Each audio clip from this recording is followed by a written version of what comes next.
Hello and welcome to 6 Minute English. I'm Catherine. And I'm Neil. Now, Neil, you're a dad, aren't you? I am a dad. How did Yes. you know? Is it the grey hair in my beard? Is it the wrinkles around the eyes? I thought that was just your age. Well, yes, maybe.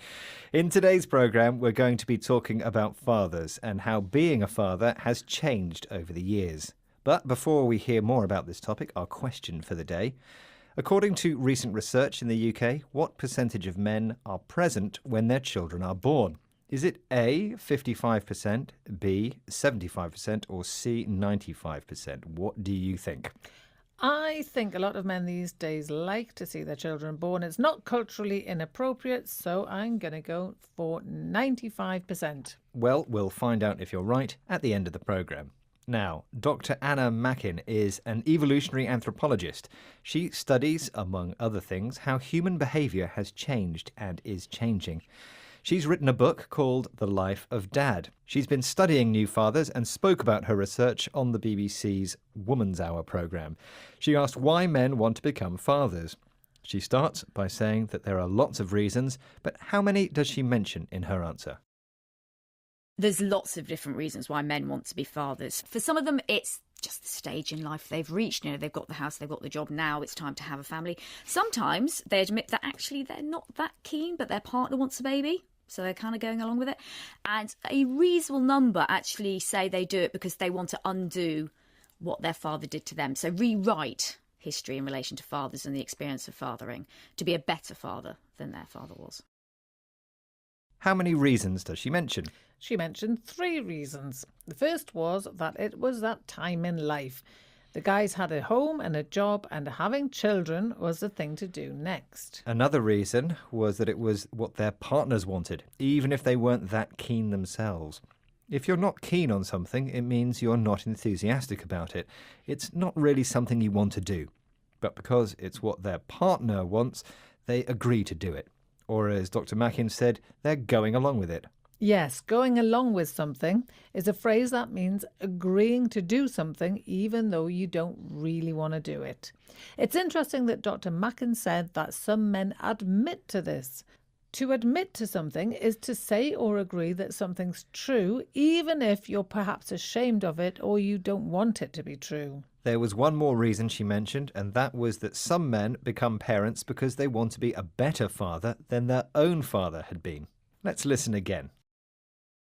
There's lots of different reasons why men want to be fathers. For some of them, it's just the stage in life they've reached. You know, they've got the house, they've got the job, now it's time to have a family. Sometimes they admit that actually they're not that keen, but their partner wants a baby, so they're kind of going along with it. And a reasonable number actually say they do it because they want to undo what their father did to them. So rewrite history in relation to fathers and the experience of fathering to be a better father than their father was. So what is it about some fathers' own dads that they didn't like? Here's Dr. Mackin again.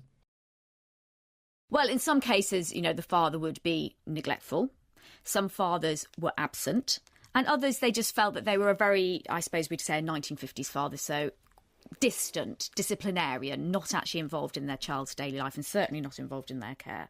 So today's generation fathers, even in the 10 years that I've been studying dads, we've seen a massive evolution in how hands-on fathers are.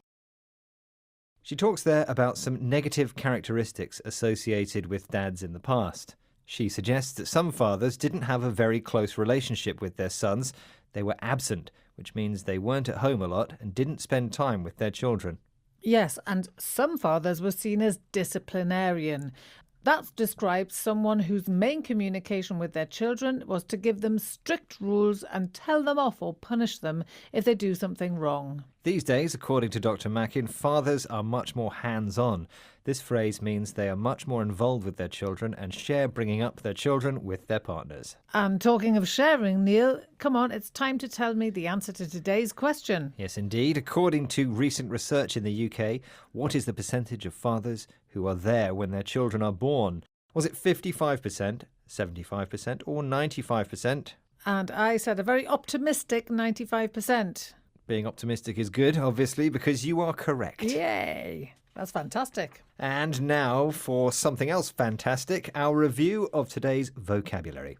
We started off with admit to, for when you say something's true, even if it might make you look a little bit bad. And before we go on, I have to admit, Neil, that it was me who ate your biscuit. Oh, which one? The one you left on the desk. Ah, that's all right. I wasn't really keen on it anyway. It had been on the floor. What? Ooh. Yeah, well, serves you right. And to be keen on something is our next phrase, meaning being very interested in and enthusiastic about something. Then we had to go along with something. This is when you agree to do something even if you're not keen on it. An absent father is one who is not at home to spend time with his children. And some fathers are disciplinarians. They have strict rules and they give out punishments. But these days, more fathers are hands-on, which means that they're very much involved in looking after and bringing up their children. Well, that's all we have time for today. Join us again next time. See you soon. Goodbye. Bye.